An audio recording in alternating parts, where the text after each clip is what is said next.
అసలైన సత్యము రోమీలకు రాసిన పత్రిక 14వ అధ్యాయ ధ్యానానికి ప్రేమతో మీ అందరినీ ఆహ్వానిస్తూ ఉన్నాను.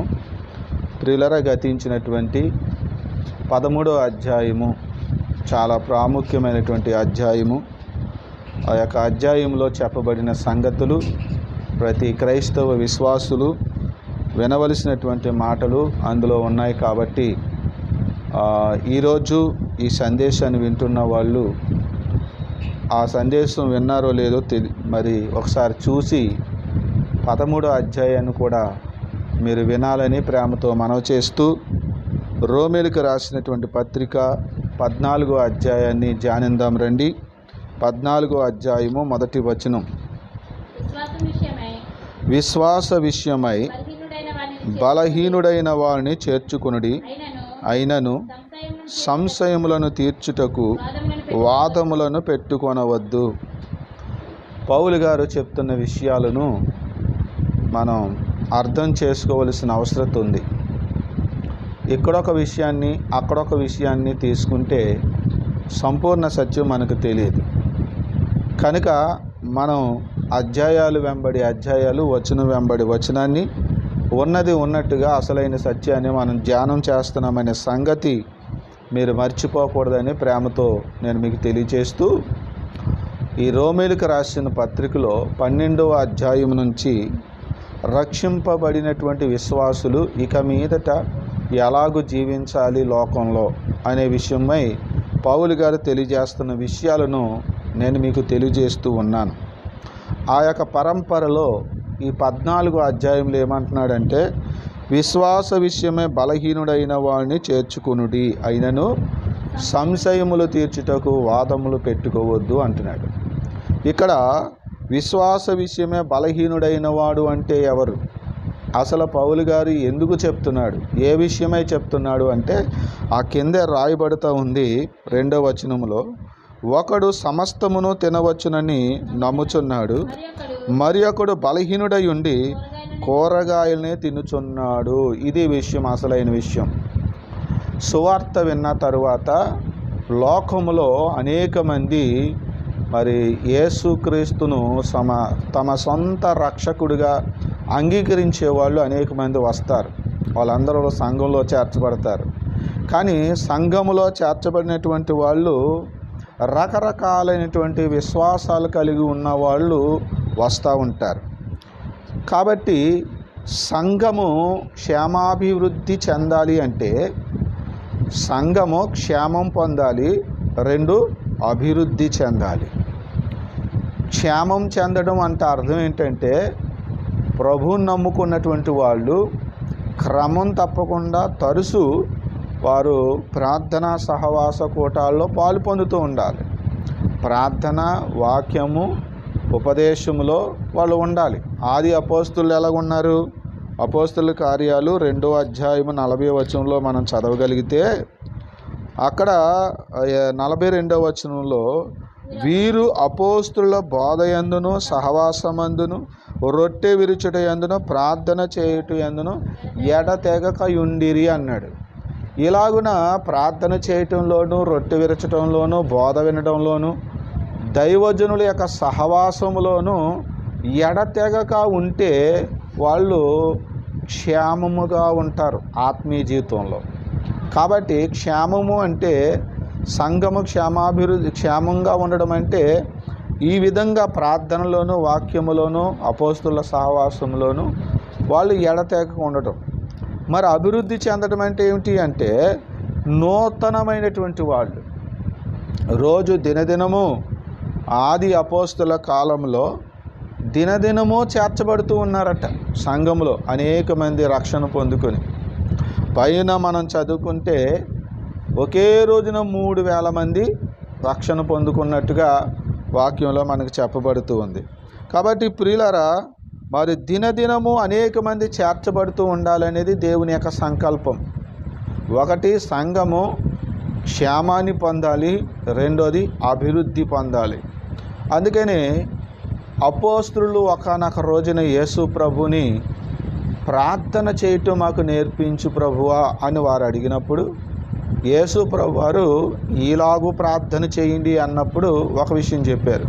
అదేంటంటే, తండ్రి నీ నామము పరిశుద్ధపరచబడునుగాక, నీ రాజ్యము వచ్చునుగాక. అంటే రాజ్యము కొరకు, సంఘము కొరకు ప్రార్థన చేయమని యేసయ్య ఒక అంశంగా చెప్పారు. కాబట్టి సంఘము అభివృద్ధి చెందుతూ ఉండాలి. నూతనమైన ఆత్మలు, నూతనమైన కుటుంబాలు వచ్చి సంఘంలో చేర్చబడుతూ ఉండాలి. అలాగ అభివృద్ధి చెందాలి. క్షేమాభివృద్ధి అంటే ఇలాగ దినదినము ప్రతి ప్రార్థనా కూటాల్లో పాలు పొందుతూ వాక్యంలోనూ, సహవాసంలోనూ, రొట్టె విరుచుటలోనూ, ప్రార్థన చేయటంలోనూ ఎడతెగగా ఉంటే వాళ్ళు క్షేమంగా ఉంటారు. ఇంకా కొత్త వాళ్ళు వచ్చి చేరుతూ ఉంటే అభివృద్ధి చెందుతూ ఉంటారు. కనుక దేవుని సంఘము క్షేమాభివృద్ధి చెందాలి. దేవుని సంఘము క్షేమాభివృద్ధి చెందాలి అంటే సంఘములో ఉన్నటువంటి ప్రతి ఒక్క వ్యక్తి కూడా ప్రేమ కలిగి ఉండాలి. తోటి సహోదరుడు పట్ల ఏమై ఉండాలి? ప్రేమ కలిగి ఉండాలి. ఎలాంటి ప్రేమ అంటే నిష్కపటమైన ప్రేమ కలిగి ఉండాలి అని అన్నాడు. అందరినీ చేర్చుకోగలగాలి. ఎవరికి నష్టం కలిగించకూడదు. ఇలా కొన్ని విషయాలను పౌలు గారు తెలియచేస్తూ ఇక్కడ 14వ అధ్యాయంలో విశ్వాస విషయమే బలహీనుడైన వాడిని చేర్చుకోండి అని అంటున్నాడు. విశ్వాస విషయంలో బలహీనుడైన వాడిని చేర్చుకోవడం అంటే అర్థం ఏమిటి అని అంటే, ఒకడంట కాయగూరలు మాత్రమే తినొచ్చు అనే ఆడి విశ్వాసం అంట అది. మరి ఒకటి విశ్వాసం ఏంటంటే మాంసం కూడా తినొచ్చు అనే విశ్వాసం అంట. అంటే యేసుక్రీస్తును నమ్ముకోకముందు లోకంలో 3 రకాలైనటువంటి ప్రజలు ఉన్నారు తినే విషయంలో. ఎన్ని రకాలండి? 3 రకాలైన ప్రజలు ఉన్నారు. ఒకటి, నీసి మాంసాలు తినకూడదు, కేవలం కాయగూరలు మాత్రమే, పప్పు కాయగూరలు మాత్రమే తినాలి తప్ప నీసు మాంసాలు తినకూడదు అనే విశ్వాసము కలిగి వాళ్ళ మతాలలో వాళ్ళు ఆ రీతిగా ఉండి దాని మీదే వాళ్ళు కట్టబడుతూ వచ్చారు. వారు ఎప్పుడు కూడా నీసు మాంసాలు తినరన్నమాట. కానీ యేసు ప్రభు వారు సువార్త విన్నప్పుడు వారి హృదయము తెరవబడింది. వారు యేసయ్యను నమ్ముకున్నారు. వారు సంఘంలో చేర్చబడ్డారు. చేర్చబడినటువంటి వారు ఏం చేస్తున్నారంటే వాళ్ళకి నీసు మాంసాలు పడవు, వాళ్ళకి ఇష్టం అవ్వదు. అది చూస్తే వాంతి చేసుకున్నట్టుగా ఒకవేళ వాళ్ళకి అనిపించవచ్చు, ఇష్టం అవ్వదు, ఎందుకంటే అది తినరు కాబట్టి. అది ఒక రకం. రెండవ రకం ఏంటంటే మాంసం, కూరగాయలు, పప్పు ధాన్యాలను తినేస్తారు, అలాగే మాంసం కూడా తినేస్తారు. అంటే ఆ రెండిటిని తినేసే వాళ్ళు ఉన్నారు. మూడవ రకం ఎవరంటే, మూడవ రకం ఇశ్రాయేలులు అని చెప్పుకోవాలి. మూడవ రకం ఎవరండి? ఇశ్రాయేలు అని చెప్పుకోవాలి. ఎందుకంటే ఇశ్రాయేలులు పప్పు కాయగూరలు తింటారు, అలాగే మాంసము కూడా ఆహారంగా తీసుకుంటారు. కానీ మాంసములో దేవుడు వారికి ఏదైతే చెప్పాడో అవి మాత్రమే తింటారు. దేవుడు ఏది వద్దన్నాడో వాటిని మానేస్తారు. ముందు వాటి గురించి ఒక విషయాన్ని మనం గమనిద్దాం. చూడండి, లేవీయులకు రాసినటువంటి గ్రంథం 11వ అధ్యాయము. ఈ 11వ అధ్యాయములో ఇశ్రాయేలులకి దేవుడు కొన్ని మాటలు చెప్పారు. మొదటి వచనం నుంచి చదివితే, మరియు యెహోవా మోషే అహరోనులకు ఎలాగో సెలవిచ్చెను, మీరు ఇశ్రాయేలులతో ఇట్లనుడి, భూమి మీదనున్న జీవులన్నిటిలోనూ మీరు ఈ జీవులను మాత్రము తినవచ్చును. చూసారా, దేవుడు ఏం చెప్పారండి? వాళ్ళకి ఏం చెప్తున్నారు? మీరు వీటిని మాత్రము తినవచ్చు. జంతువులలో ఏది డెక్కలు గలదై నెమరు వేయునో దాన్ని తినవచ్చును, కానీ నెమరు వేయు వాటిలో 2 డెక్కలు గల వాటిలోనూ వీటిని తినకూడదు. అక్కడ ఏం చెప్పారంటే ఒంటిని తినొద్దని, కుందేలను కూడా తినొద్దని, ఇలాగ నెమరు వేయినటువంటి వాటిని గురించి చెప్పారు. ఒంటిని తినొద్దు అన్నాడు, కుందేలను తినొద్దు అన్నాడు, అలాగే పందిని కూడా తినొద్దు, ఇవి మీకు అపవిత్రం అని చెప్తూ వచ్చాడు. అలాగే జంతువులలోను, పక్షులలోను, అలాగే జలచరాల్లో కూడా కొన్నిటిని వేటికి పొలుసు ఉండదో, రెక్కలో పొలుసు ఉండదో, రెక్కలు ఉంటే కొన్నిటికి పొలుసు ఉండదు, కొన్నాటికి రెక్కలు ఉంటాయి, పొలుసు ఉంటాయి. కాబట్టి రెక్కలు పొలుసు ఉన్నాయి మాత్రమే మీరు తినాలి. పొలుసు లేకపోతే, రెక్కలుండి పొలుసు లేకపోతే మాత్రం అది మీరు తినకూడదు అని ఇట్లాంటి విషయాలు ఈ 11వ అధ్యాయంలో దేవుడు ఇశ్రాయేలులకు చెప్పారు. కాబట్టి ఇశ్రాయేలీలు మాంసాహారము తింటారు, కానీ దేవుడు వేటిని తినొద్దన్నాడో వాటిని మానేస్తారు, వేటిని తినొచ్చు అని చెప్పాడో మాంసంలో వాటి మాంసాన్ని మాత్రమే తింటారు. కాబట్టి లోకములో ఈ 3 రకాలైనటువంటి ఆహారాన్ని తినేటువంటి ప్రజలు ఉన్నారు. ఒకటి, కాయగూరలు మాత్రమే తినేటువంటి కొంతమంది జనాంగం ఉన్నారు ప్రపంచంలో. 2, కాయగూరలని మాంసాన్ని కూడా తినేవాళ్ళు ఉన్నారు కొంతమంది ప్రపంచంలో. అయితే కొంతమంది మాత్రం మాంసంలో కొన్ని రకాల మాంసాన్ని మాత్రమే తింటారు, కొన్ని రకాల మాంసాన్ని తినరు. మొత్తానికి ఈ 3 రకాలైనటువంటి ప్రజలు కూడా యేసయ్యను నమ్ముకుని, వారిలో కొంతమంది, అందరూ నమ్ముకోరు కానీ వారిలో కొంతమంది ప్రభువుని నమ్ముకుని సంఘములోనికి చేర్చబడతారు. సంఘంలోనికి చేర్చబడిన తర్వాత ఇప్పుడు సంఘమంతా భోజనం చేసే పరిస్థితి, ముఖ్యంగా సంఘమంతా భోజనం చేసే పరిస్థితి ఆది అపోస్తుల కాలంలో ఎలా జరిగింది అంటే, ఇంక అందరూ సంఘంలో చేర్చబడతారు. వాళ్ళకి ఏదైనా పొలమో ఇల్లు ఉంటే అది అమ్మేస్తారు, తెచ్చుకొచ్చి అపోస్తుల పాదాల దగ్గర పెడతారు. అవేమో పరిచారులకు అప్పగించి వాళ్ళు భోజనాలు వండించి అందరికి వడ్డిస్తారు. ఆ రీతిగా వాళ్ళు తినేస్తూ ఉన్నారు. కానీ రాను ఏమైంది, ప్రభు అక్కడ ఆలస్యమయ్యే కొలదే వాళ్ళ ఆస్తులు తరిగిపోయిన తర్వాత వాళ్ళు ఇబ్బంది పడసాగారు. కాబట్టి మరలా ఎవడి మట్టుకు వాడు కష్టపడి, ఎవడి మట్టుకు వాడు సంపాదించుకుని మరలా బ్రతకడం వాళ్ళు నేర్చుకుంటూ వచ్చారు. కానీ వాక్యాన్ని పరిశీలనగా మనం చదువుతున్నప్పుడు మనకు అర్థమవుతున్నది ఏంటంటే, కొన్ని లేఖనాలు బట్టి మనకు అర్థమయ్యేది ఏంటంటే, ఇలా రోజు 3 పూట్ల తినేటువంటి వాళ్ళు రోజు ఇలాగ సంఘమంతా భోజనం చేయకపోయినా తప్పనిసరిగా ప్రభురాత్రి భోజనం చేసే ముందు వాళ్ళు ముందుగా భోజనాలు చేసి తరువాత ప్రభు వాళ్ళ దగ్గరికి వాళ్ళు వస్తున్నట్లుగా కొన్ని వాక్యాలను బట్టి మనకు తెలుస్తూ ఉంది. చూడండి, కొరింథీయులకు రాసినటువంటి మొదటి పత్రిక 11వ అధ్యాయము 20వ వచనం చూడండి. మీరందరూ కూడి వచ్చి చుండగా మీరు ప్రభురాత్రి భోజనము చేయుట ఏంటి? మీరందరూ వచ్చి చుండగా ఎందుకు అంటున్నాడంటే, అక్కడ 2 తెగలు అయిపోయారు, ప్రజలు 2 భాగాలు అయిపోయారు. ఆ 2 భాగాలు ఏంటంటే, కొంతమంది మీద కక్ష ఉంది. అందుకని కక్ష ఉన్న వాళ్ళు ఏం చేస్తున్నారంటే ముందుగా వెళ్ళి తినేస్తున్నారు. ఈ విషయం మనకి వేరే చోట కనపడుతుంది. హెబ్రీ భాష మాట్లాడేవాళ్ళు గ్రీకు భాష మాట్లాడే వాళ్ళ మీద చిన్న చూపు చూశారని అపోస్తుల కార్యాల్లో 6వ అధ్యాయంలో మనకు కనపడుతూ ఉంటుంది. అంటే ఇక్కడ వ్యత్యాసం వచ్చింది వాళ్ళకి. గ్రీకు భాష మాట్లాడే వాళ్ళ మీద హెబ్రూ భాష మాట్లాడే వాళ్ళు కొంచెం వాళ్ళు గర్వంగా ఉన్నారన్నమాట. కనుక వీళ్ళ కక్షలు వచ్చినాయి, వీళ్ళు ఎలా వచ్చాయో అంచేత వాళ్ళు ఏం చేస్తున్నారంటే, ఇలాంటి ప్రభు వల్ల జరిగే రోజున భోజనాలు కూడా వాళ్ళకి జరుగుతూ ఉంటే ముందు వాళ్ళు వచ్చేసి తినేస్తున్నారు, వెనకాల వాళ్ళకి లేకుండా చేసేస్తున్నారు. అందుచేత పౌలు గారు ఇక్కడ ఏమంటున్నాడంటే, పైన ఇదంతా మనం చదివితే 18వ వచనంలో మనం చదివితే 17వ వచనం నుంచి చదివితే, మీకు ఈ ఆజ్ఞను ఇచ్చుచు మిమ్మును మెచ్చుకొనను, మీరు కూడి వచ్చుట ఎక్కువ కీడికే కానీ ఎక్కువ మేలుకు కాదు. మొదటి సంగతి ఏదనగా, మీరు సంఘమందు కూడి ఉన్నప్పుడు మీలో కక్షలు కలవని వినుచున్నాను, కొంత మట్టుకు ఇది నిజమని నమ్ముచున్నాను అంటూనే 20వ వచనంలో ఆయన ఏమంటున్నాడంటే, మీరందరూ కూడి వచ్చుచుండగా మీరు ప్రభురాత్రి భోజనం చేయుట సాధ్యము కాదు. ఎలాగనగా మీరు ఆ భోజనము చేయనప్పుడు, చూసారా, మీరు ఆ భోజనము చేయనప్పుడు అంటున్నాడు. ఏ భోజనము? ఆ భోజనం అంటే ఏ భోజనము? ప్రభురాత్రి భోజనం కాదు. ఆ భోజనం అంటే అందరూ కలిసి అందరి కొరకు వండుకున్నటువంటి భోజనం, సంఘం అంతా కలిసి తినే భోజనం. ఆ భోజనం గురించి మాట్లాడుతున్నాడు. మీరు ఆ భోజనము చేయనప్పుడు ఒకనికంటే ఒకడు ముందుగా తన మట్టుకు తానము భోజనము చేయుచున్నాడు అన్నాడు. ఇప్పుడు మీకు విషయం అర్థమైందని నేను అనుకుంటున్నాను.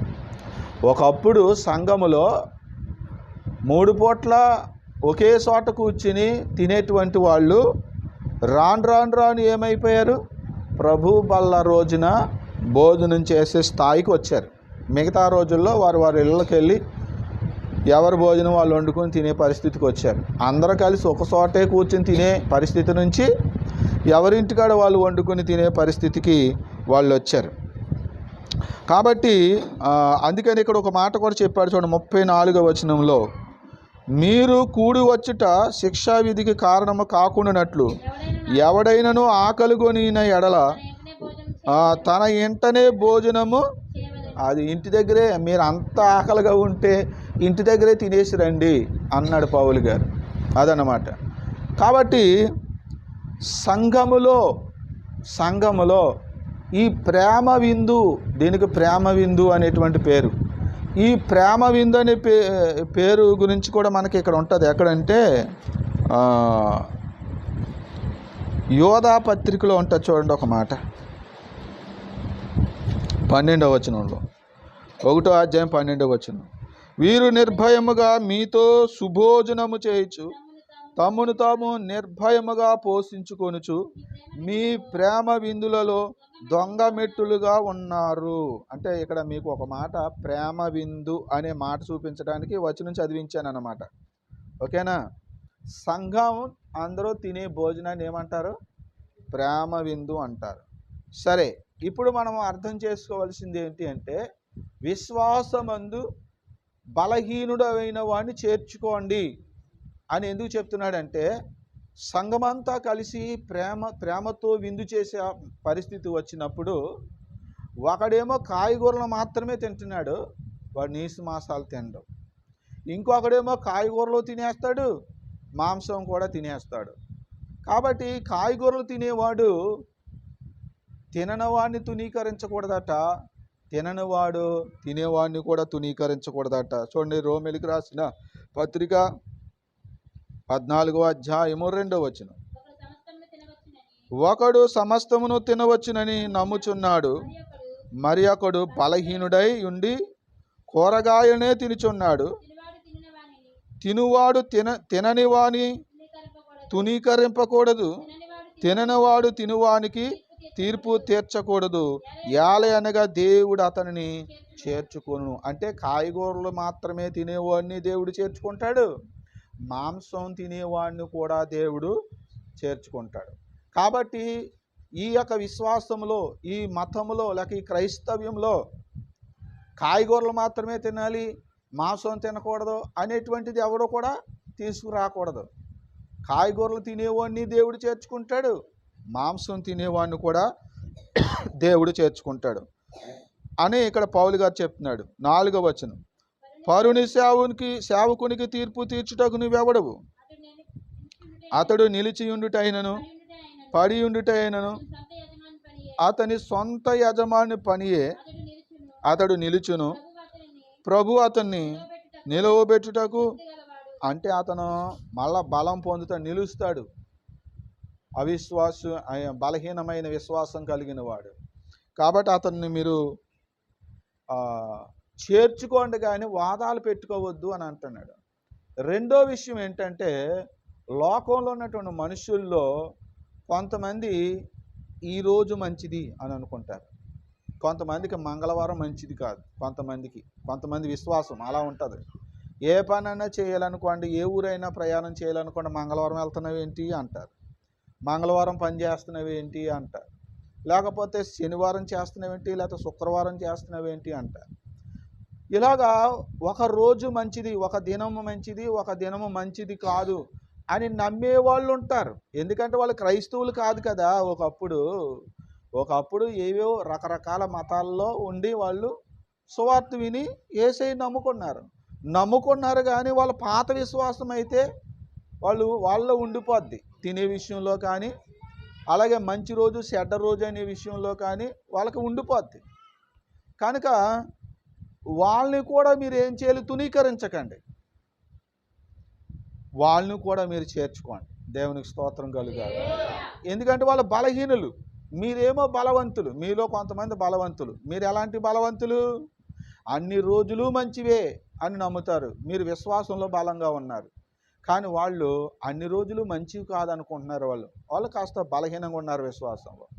వీడు అన్నీ తినేయచ్చు అనుకుంటున్నాడు, కానీ వాళ్ళు అన్నీ తినకూడదు అనుకుంటున్నారు. తినకూడదు అనుకునేవాడు బలహీనుడు, మంచి రోజు కాదు అనుకునేవాడు బలహీనుడు, అన్నీ మంచివి అనుకునేవాడు బలమైన విశ్వాసం కలిగినవాడు.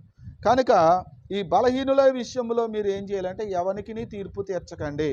అది అలాగుంటున్నావేంటి, ఇలాగుంటున్నావేంటి, అది మంచిది కాదంటావేంటి, ఇది చెడ్డది కాదంటావేంటి అని వాదాలు పెట్టుకోకండి. వాళ్ళని చేర్చుకోండి. ఎందుకంటే దేవుని రాజ్యం ఏమవ్వాలి? క్షేమాభివృద్ధి చెందాలి అన్నాడు. చూడండి 6వ వచనం. దినమును లక్ష్య పెట్టువాడు ప్రభు కోసమే లక్ష్య పెట్టుచున్నాడు. తినువాడు దేవునికి కృతజ్ఞత ఆస్తుతులు చెల్లించుచున్నాడు గనుక ప్రభు కోసమే తినుచున్నాడు. తిననివాడు ప్రభు కోసమే తినుట మాని దేవునికి కృతజ్ఞతాస్తుతులు చెల్లించుచున్నాడు. మనలో ఎవడును తన కోసమే బ్రతుకడు, ఎవడును తన కోసమే చనిపోడు. కాబట్టి మనము బ్రతికినను ప్రభు కోసమే బ్రతుకుచున్నాము, చనిపోయినను ప్రభు కోసమే చనిపోవచ్చున్నాము. కాబట్టి మనము బ్రతికినను చనిపోయినను ప్రభువారమై ఉన్నాం. అది మనం బ్రతికినను చనిపోయినను ప్రభువారమై ఉన్నాం. తినేవాడు ప్రభు కోసమే, మానేసేవాడు కూడా ప్రభు కోసమే మానేస్తున్నాడు. కాబట్టి మీరు ఒకరికొకరు తీర్పు తీర్చుకోకండి, వాదాలు పెట్టుకోకండి, అందరూ ఐక్యంగా ఉండండి అని చెప్పి ఈ మాటలు తెలియజేస్తూ ఉన్నాడు. చూడండి 10వ వచనం. అయితే నీవు నీ సహోదరునికి తీర్పు తీర్చనేలా, నీ సహోదరుని నిరాకరింపనేలా, మనమందరము దేవుని న్యాయపీఠం ఎదుట నీ సహోదరునికి తీర్పు తీర్చనేలా అంటున్నాడంటే అది తినాలి ఇది తినకూడదని ఉంది, ఏంటి అది తినేస్తున్నావు అని కానీ అన్నీ తినొచ్చు అని కానీ ఇలా తీర్పు తీర్చండి. తినే విషయంలో తీర్పు తీర్చకండి. ఇక్కడ తీర్పు తీర్చనేలా అంటున్నాడని అన్నిటి గురించి తీర్పు తీర్చకూడదని కాదు. అర్థమైందండి? పౌలు గారి మాటలు కొన్నిసార్లు అర్థం కావని పేతురు గారే తన పత్రికలో చెప్పారు. అవును, కొన్ని మాటలు ఆయన మాట్లాడుతున్న తీరు, ఆయన ఏ సందర్భంలో చెప్తున్నాడో ఆ సందర్భం మనం అర్థం చేసుకోకపోతే ఆయన మాటలన్నీ మనకు అపార్థంగా ఉంటాయి, అడ్డుగా ఉంటాయి.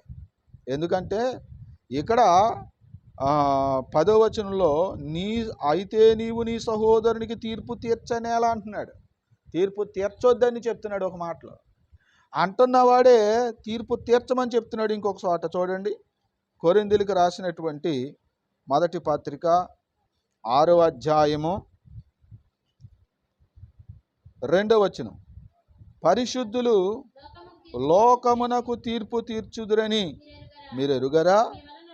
మీ వలన లోకమునకు తీర్పు జరగవలసి ఉండగా మిక్కిలి అల్పమైన సంగతులను గూర్చి తీర్పు తీర్చుటకు మీకు యోగ్యత లేదా? మనము దేవదూతలకు తీర్పు తీర్చుదుమని మీరు ఎరుగరా? ఈ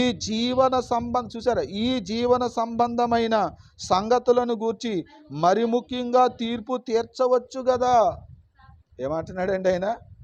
మరి ఈ జీవన సంబంధమైన ఈ భూ సంబంధమైన ఈ జీవితంలో ఏదైనా వ్యాజ్యం వస్తే, ఏదైనా సమస్య వస్తే తీర్పు తీర్చవచ్చు కదా అని అంటున్నాడు ఆయన. ఇక్కడేమో తీర్పు తీర్చకండి అన్నాడు, ఇక్కడేమో తీర్పు తీర్చమని కూడా చెప్తా ఉన్నాడు. ఈ సందర్భాలు వేరన్నమాట. ఏంటండి? సందర్భానుసారముగా పౌలు గారు మాట్లాడుతున్న విషయాన్ని సందర్భానుసారముగా మనం అర్థం చేసుకోవాలి. ఇక్కడ సందర్భం ఏంటి అంటే తినే విషయం యొక్క సందర్భము, మంచి రోజు చెడ్డ రోజు అనేది ఒక సందర్భం. ఈ సందర్భం విషయంలో తినేవాడిని తినని వాడిని కూడా బలవంతము చేయకు. మంచి రోజు అనుకున్న వాడిని అలాగే ఉంచు, అన్ని రోజులు మంచివి అనుకున్న వాడిని కూడా అలాగే ఉంచు. మొత్తానికి మీరు అందరూ ఐక్యంగా ఉండండి. ఒకరికొకరు ద్వేషించుకుని తీర్పు తీర్చుకుని మీరు వేరైపోవటం దేవుని చిత్తము కాదు అనే విషయాన్ని పౌలు గారు ఇక్కడ చెప్తూ, మనమందరము కూడా ఒక రోజున దేవుని న్యాయపీఠం ఎదుట ఏమవుతామంట? నిలిచే రోజు వస్తుంది అని జ్ఞాపకం చేస్తున్నాడు. చూడండి 11వ వచనం, రోమిలకు రాసిన పత్రిక 14వ అధ్యాయం 10వ వచనం. అయితే నీవు నీ సహోదరునికి తీర్పు తీర్చనేలా, నీ సహోదరుని నిరాకరింపనేలా మనమందరము దేవుని న్యాయపీఠం ఎదుట నిలుతుము. నా తోడు ప్రతి మోకాలును నా ఎదుట వంగును, ప్రతి నాలుకయు దేవుని స్తుతించును అని ప్రభు చెప్పుచున్నాడు అని వ్రాయబడి ఉన్నది గనుక మనలో ప్రతివాడును తన్ను గూర్చి దేవునికి లెక్క అప్పగింపవలెను. దేవునికి లెక్క చెప్పుకుంటాడు అతను. మీరు మాత్రం పోట్లాడుకోకండి. ఎందుకు తినలేదో, ఎందుకు తిన్నాడో, తింటే ఎందుకు తిన్నాడో, మానేస్తే ఎందుకు మానేశాడో, ఈ విషయాలే కాదు, ఇవే కాదు, ఇంకే విషయాలైనా సరే దేవుని దగ్గర లెక్క అప్పగించుకునే రోజు ఒకటి ఉంది. ఆ రోజు దేవుడు చూసుకుంటాడు. కానీ మీరేంటి ఈ మధ్యలో వాడు అది తిండు, ఇది తిండు అని చెప్పి మీరు కలహం పెట్టుకోకండి అని పౌలు గారు తెలియజేస్తూ ఉన్నారు. 13వ వచనం. కాగా మనమిక మీదట ఒకరినొకడు తీర్పు తీర్చకుందుము. ఇదియుగాక సహోదరునికి అడ్డమైనను ఆటంకమైనను కలుగజేయకుందుమని మీరు నిశ్చయించుకొనుడి. ఏంటి ఆటంకపరచడం, ఏంటి అడ్డుపడడం అంటే అక్కడ కింద చెప్తున్నాడు 14వ వచనంలో, సహజముగా ఏదియు నిషిద్ధము కాదని నేను ప్రభువైన యేసునందు ఎరిగి రూఢిగా నమ్ముచున్నాను. అంటే అర్థం ఏంటి? ఏదైనా సహజముగా ఏదైనా నిషిద్ధము కాదని అని అంటున్నాడంటే దాని అర్థం ఏంటంటే మాంసము తినకూడదు, మాంసము నిషిద్ధము కాదు, కాయగూరలు కూడా నిషిద్ధం కాదు, ఏది కూడా నిషిద్ధం కాదు అని నేను ఎరిగి మీకు చెప్తున్నాను అంటున్నాడు పౌలు గారు. నీ సహోదరుడు అంటే ఈ 14వ అధ్యాయం అంతా దేని గురించి మాట్లాడుతున్నాడు? ఆయన భోజనం గురించే మాట్లాడుతున్నాడు. ఈ మాటలన్నీ దాని మీదే ఆధారపడి ఉన్నాయి. అందుకని ఆయన ఏమంటున్నాడంటే, నీ సహోదరుడు నీ భోజనము మూలంగా దుఃఖించిన ఎడల నీవెకనో ప్రేమ కలిగి నడుచుకొని వాడవు కావు. అంటే నీ భోజనము విషయంలో దుఃఖపడడం అంటే అర్థం ఏంటంటే వాడు కాయగూరలు మాత్రమే తింటాడు, కానీ వాడు ముందు నువ్వు మాంసాహారం పెట్టి నువ్వు తిను అని అంటే వాడికి ఎలా ఉంటుంది? చాలా బాధగా ఉంటుంది. నీకైతే లొట్టలు వేసుకుని తినేస్తావు, ఎందుకని నువ్వు కాయగూరలో మింగేస్తావు, మాంసం కూడా నవలేస్తావు. అందుకని నీకు ఏ ఇబ్బంది ఉండదు. కేవలం కాయగూరలు మాత్రమే తినేవాడికి మాంసం తినాలంటే, నీసు మాంసాలు తినాలంటే చాలా ఇబ్బంది వాడికి. అలాంటి వాడికి దేవుని రాజ్యంలోకి వచ్చావు కాబట్టి, సంఘంలోకి వచ్చావు కాబట్టి ఇది తిన్ను అంటే కుదరదు, తినాల్సిందే అని వాడికి నీసు పెట్టావనుకో, మాంసం పెట్టావనుకో, వాడు ఏం చేస్తాడు? లోపల దుఃఖిస్తాడు. ఏం చేయాలో అర్థం కాదు. చివరికి వాడు దుఃఖపడి వాడు సంఘానికి వేరైపోవచ్చు ఒకవేళ. కనుక అక్కడ పౌలు గారు ఏం చెప్తున్నాడంటే, నీ సహోదరుడు నీ భోజనం మూలంగా దుఃఖించిన ఎడల నీవికనో ప్రేమ కలిగి నడుచుకొని వాడవు కావు. ఎవరి కొరకు క్రీస్తు చనిపోయెనో వాడిని నీ భోజనము చేత, అదిగా ఎంత క్లియర్గా చెప్పాడు, నీ భోజనం చేత వాడిని పాడు చేయకు. మీకున్న మేలైనది దోషణ పాలు కానీకుడి. దేవుని రాజ్యము భోజనమును పానమును కాదు గాని నీతియు సమాధానమును పరిశుద్ధాత్మయందలి ఆనందమునై ఉన్నది. అంటే ఏం చెప్తున్నాడంటే, దేవుని రాజ్యం అంటే నీ మాంసాలు తినాలా, కాయగూరలు తినాలా, ఇది కాదు నాయన. భోజనం పానం కాదు దేవుని రాజ్యం. నువ్వు ఏది తింటే అది తిను, అది నీ ఆహారం. నీ ఆహారం ఏదైతే అది తిను. నువ్వేది తింటావు, నీకు ఏది ఇష్టమో, కాయగూరలు అంటావో అది తిను. ఒకవేళ మాంసాహారం ఇష్టమా, మాంసాహారం తిను. దేవుని రాజ్యంలో కాయగూరలు అనేటువంటి ప్రసక్తి లేదు. దేవుని రాజ్యం అంటే నీతి. దేవుని రాజ్యంలోకి వచ్చేవారు అందరికీ ఏముండాలి? నీతి ఉండాలి. రెండేముండాలి? ఒకరి పట్ల ఒకరికి సమాధానం ఉండాలి. మూడోది అంటే ఎవరైనా ఆనందించాల్సి వస్తే పరిశుద్ధాత్మలోనే ఆనందించాలి అని చెప్తున్నాడు పౌలు గారు. అది దేవుని రాజ్యం అంటే భోజనమును పానము కాదు అంటే వాటి గురించి చెప్తున్నాడు పౌలు గారు ఆ విషయాన్ని. ఓకే అండి, కింద వచనం చదువుదాం. 18వ వచనం. ఈ విషయమందు క్రీస్తునకు దాసుడైన వాడు దేవునికి ఇష్టడును మనుషుల దృష్టికి యోగ్యుడనై ఉన్నాడు. కాబట్టి సమాధానమును పరస్పర క్షేమాభివృద్ధిని కలుగుజేయు వాటిని ఆసక్తితో అనుసరింతుము. ఇక్కడ మాట్లాడుతున్న మాట కాబట్టి సమాధానము, పరస్పరము ఏముండాలంట? సంఘము క్షేమాభివృద్ధి చెందాలి. సమాధానాన్ని వెతకండి, సంఘం అభివృద్ధి చెందేలాగా మీరు చూడండి. మీకు ఒక మాట చెప్తున్నాను. కొంతమంది ఒకప్పుడు ఎరుకల కులానికి చెందిన వాళ్ళు చాలామంది మన మధ్యకి వచ్చేవారు. మీకు కొంతమంది గుర్తుండొచ్చు. పల్లాలో ఒక ఆయన చనిపోయాడు, పుల్లేడు. అలాంటి వాళ్ళు వీళ్ళందరూ వస్తే ఎవరన్నారో తెలియదు కానీ ఎరకలోళ్ళు కూడా వచ్చేస్తున్నారు అన్నారంట. కానీ మనకంటే కొంచెం వాళ్ళు తక్కువ క్యాస్ట్ అని పిలబడుతున్న వాళ్ళ దగ్గర మనం ఎంత రెచ్చిపోతున్నామంటే, పుసుక్కుమని ఆ మాట మాట్లాడారట. మాట్లాడితే వచ్చి ఎరకల వారు చాలామంది మానేశారు. ఆ తరువాత వేరే సంఘానికి వేరే ఆయన వచ్చి అక్కడ ప్రార్థన పెడితే అక్కడికి వెళ్ళిపోయారు వాళ్ళందరం. లేకపోతే ఈ రోజున వాళ్ళందరూ కూడా ఎక్కడ ఉండాలి? మన దగ్గరే ఉండాలి. వాళ్ళని ప్రభు మన దగ్గరికే తీసుకొచ్చాడు వాళ్ళందరినీ. ఇప్పుడు అందరికీ సువార్త ప్రకటించాలి, అందరూ రక్షించాలి కదా. అది కదా దేవుని రాజ్యం అంటేను. అందుకనే దేవుని రాజ్యం అంటే ఏమని ఉందండి వాక్యములో? దేవుని రాజ్యము సముద్రములో వేయబడి నానా విధములైన చేపలను పట్టిన వలను పోలి ఉంది అన్నాడు. సముద్రం అంటే లోకానికి సాదృశ్యం, వల దేవుని సువార్త వాక్యానికి సాదృశ్యం, ఆ చేపలు అన్ని కులాలకు చెందిన వారికి సాదృశ్యం. ఆ వలలో ఎవరున్నారంటండి? నానా విధమైనటువంటి చేపలు, అంటే నానా విధమైన కులాలు, నానా విధమైనటువంటి వృత్తులు, నానా విధమైనటువంటి అలవాట్లు కలిగిన వాళ్ళు అన్నమాట వాళ్ళు. కనుక అవన్నీ కూడా ఆయన దరికి చేర్చుకుని అందులో మంచి వాటిని అన్నిటిని తీసుకుని అన్నిట్లో నుంచి కూడా తీసుకున్నాడు. ఆయన తన బొట్లో వేసుకున్నాడని ఒక ఉపమానం యేసయ్య చెప్తారు. ప్రియులారా, దేవుని రాజ్యంలో అందరూ ఉంటారు. అందుకని అక్కడ ఏం పని చేయాలి? ప్రేమ మాత్రం పని చేయాలి తప్ప ద్వేషం ఉండకూడదు. తినే విషయంలో కానీ, వస్త్రధారణ విషయంలో కానీ, పరిశుభ్రత విషయంలోనే కానీ ఎక్కడ కూడా సహోదరునికి అడ్డమైనను ఆటంకమైనను మనం ఏం చేయకూడదు? కలిగించకూడదు. మీకు నిన్న మొన్న ఎప్పుడో చెప్పాను, ఒక్కొక్కరు ఇంటికి వెళ్తే మంచి డాబాలో ఉంటారు, కొంతమంది ఇంటికి వెళ్తే పూరి గుడిసెలో ఉంటారు, కొంతమంది అది కూడా లేక ఒక టెంట్ వేసుకుని ఉంటారు. అక్కడే వండుకుంటారు, అక్కడే తింటారు. మనమైతే ప్రతిదీ కడగాల, ప్రతిదీ మనకు శుభ్రంగా ఉండాలి. కానీ వాళ్ళు ఎలాగైనా తినేసే వాళ్ళు ఉంటారు. మరి వాళ్ళు కూడా ప్రభు దగ్గరకు వస్తారు. ఇలాంటి బలహీనులు ఎవరు వచ్చినా సరే వాళ్ళని మీరు ప్రేమించండి. అందుకే మీకు ఓర్పు కావాలన్నాడు, అందుకే మీకు సహనం కావాలంటున్నాడు. నీ సహోదరునికి క్షేమాభివృద్ధి కలిగి చేసే పనులు చేయి తప్ప అతడు దుఃఖించేటట్లుగా మీరు ఉండకూడదు. ఎందుకంటే మీరు రక్షించబడ్డారు. రేపు మీరు ఇంకా దేవుని రాజ్యంలో కొనసాగేటప్పుడు ఇంకా అనేక మంది వస్తారు. కాబట్టి ఇలాంటి సహనము ఓర్పు కలిగి మీరు ఉండాలి అని చెప్పి ఆయన చెప్తూ వచ్చాడు. చూడండి, రోమిలికి రాసిన పత్రిక 14వ అధ్యాయం 20వ వచనం.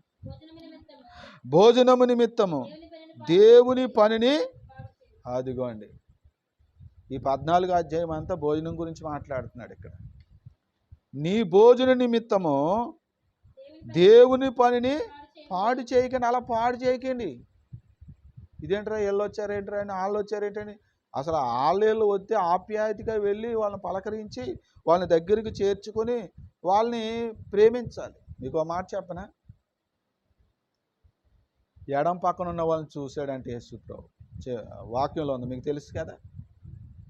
గొల్లవాడు మేకల్ని గొర్రెల్ని వేరు చేసినట్టుగా తీర్పు రోజున దేవుడు వేరు చేస్తాడు అని మత్తయి సువార్త 25వ అధ్యాయంలో మనం చదువుతాం. ఎడం వైపునున్న వారిని చూసి ఆయన ఏమన్నాడంట?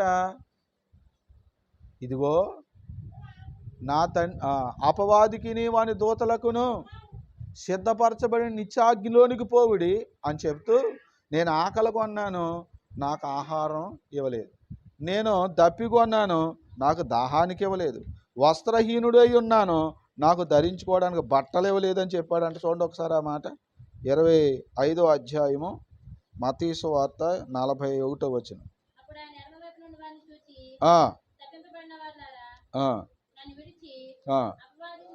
42వ వచనం. నేను ఆకలి కొంటిని, మీరు నాకు భోజనము పెట్టలేదు, దప్పికొంటిని, మీరు నాకు దాహం ఇయ్యలేదు, పరదేశినై ఉంటిని, మీరు నన్ను చేర్చుకొనలేదు, దిగంబరనై ఉంటిని, మీరు నాకు బట్టలు ఇయ్యలేదు, రోగినై చెరసాలలో ఉంటిని, మీరు నన్ను చూడ రాలేదని చెప్పెను.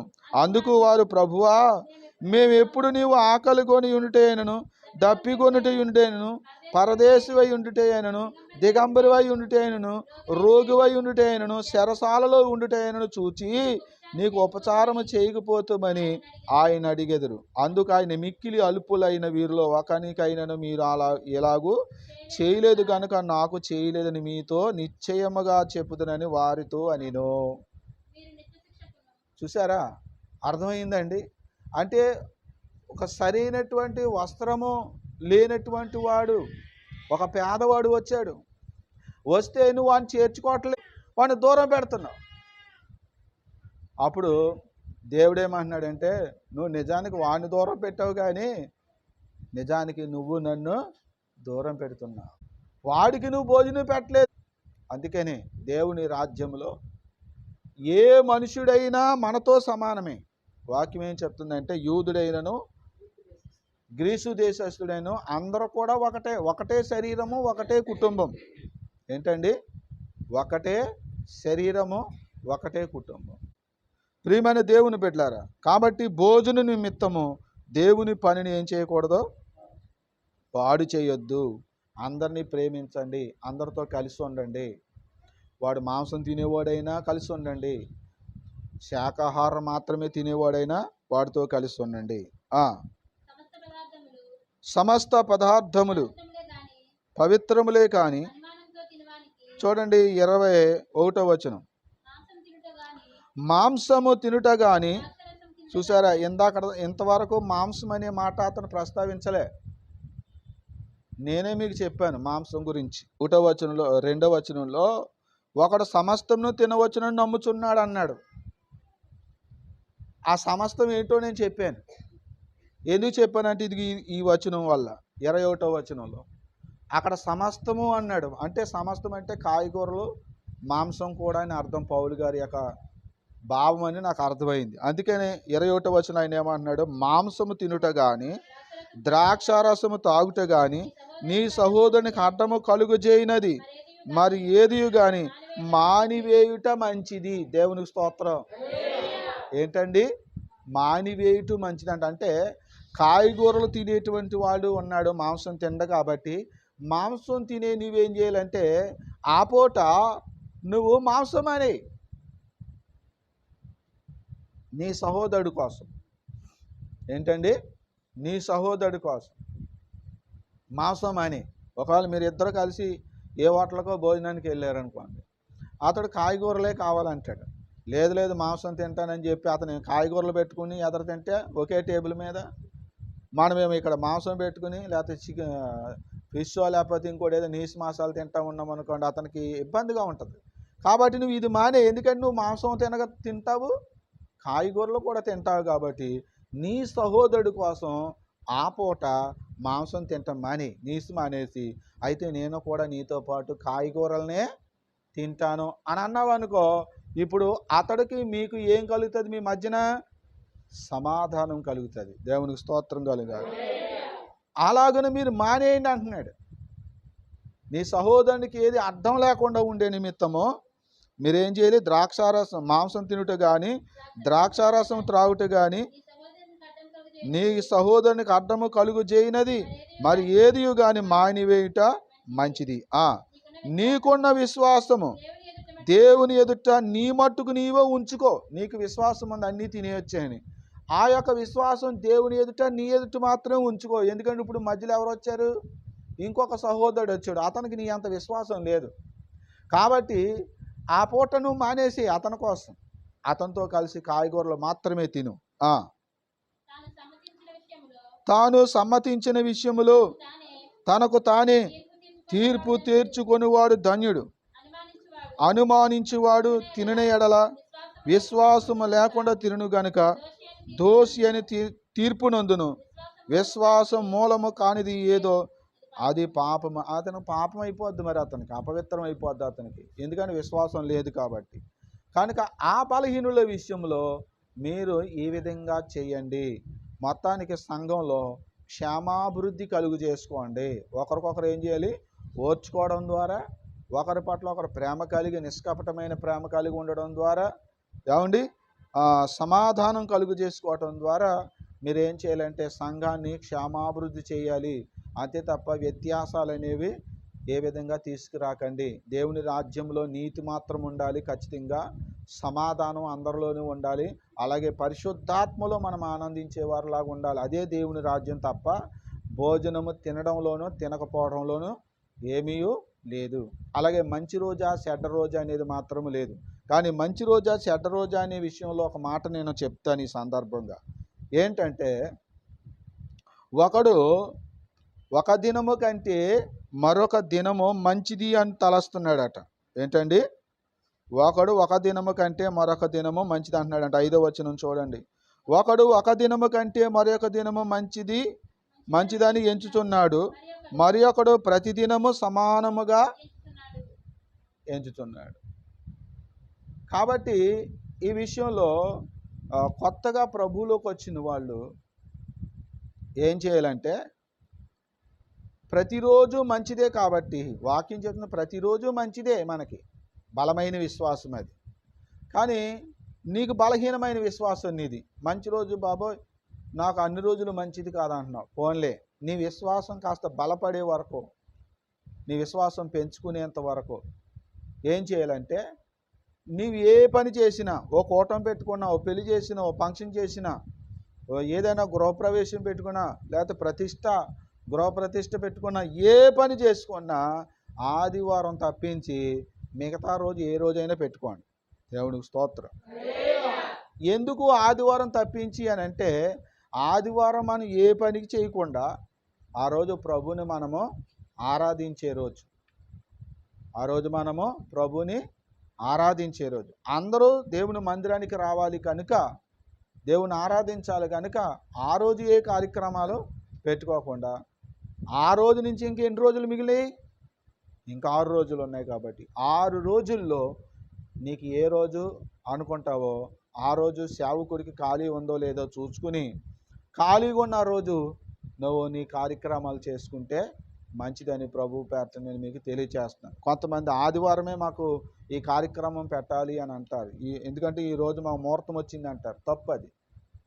ఇప్పుడు ముహూర్తం మంద కాదు, ముహూర్తము మన విశ్వాసం కాదు. ఒకప్పుడు నీకు ఆ విశ్వాసం ఉంది, ప్రతిరోజు మంచిదని వాక్యం చెప్తుంది కనుక దేవుడి మీద విశ్వాసం పెట్టుకుంటే నీకు అన్ని రోజులు మంచివి అవుతాయి. అప్పుడు కనుక నీకు ఆ యొక్క విశ్వాసం నీలో లేనప్పుడు ఆదివారం దేవుని ఆరాధించే రోజు కనుక ఆ రోజు ఏది పెట్టుకోకుండా మిగతా రోజుల్లో నువ్వు నీ పనులన్నీ నువ్వు చేసుకోవచ్చు అని. ఈ విధంగా మన విశ్వాసంలో మనం బలహీనులం కాకుండా బలవంతులుగా మనం ముందుకి సాగిపోవాలని అపోస్తలుడైన పౌలు గారు ఈ 14వ అధ్యాయంలో తెలియజేస్తూ ఉన్నారు. ప్రభు చిత్తమైతే 15వ అధ్యాయంలో ఆయన ఎట్టి విషయాలను తెలియజేశారో మరలా రేపు మనము పరిశీలన చేసుకుందాం.